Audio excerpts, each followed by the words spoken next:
Tayo na guys, dito sa Sineas Beach Resort. Yan, dito tayo ngayon sa May Lobo, Batangas, mga kabrum-brum. O, sino ka dyan? Okay, tama na yan, huy.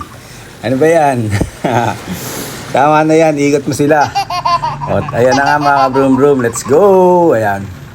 Ito yung unang bungad mo dito paglabas mo ng Sineas Beach Resort, mga kabrum-brum. Tignan nyo naman, napakalinis, napakaganda, di ba? Punta tayo ngayon sa may sa mga cottage nila, mga kabrum-brum. Hop, nabangga pa tayo. Ito yung lulo. Luang pa naman to. O yan, sa parking lulo, hanggang dun. Tapos ito, buksan natin yung cottage. Samahan nyo kami ni Mary Ann dito. Shout out Mary Ann. 8 packs. Ayan.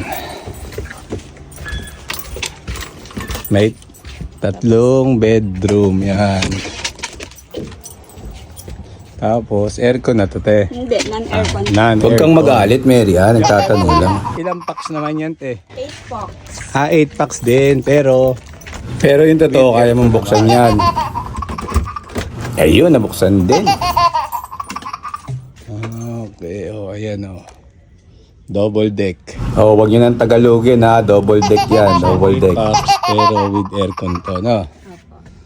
Okay. Ito naman with terrace.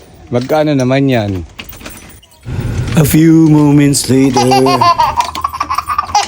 Na with terrace, no?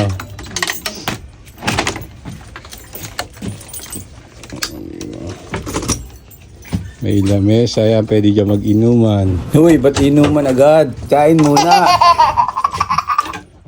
Ayun, may taas din. At aircon din siya.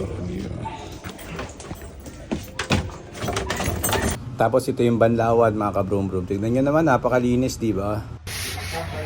Libre. Ay, magkano dyan? 300 ang luto dito.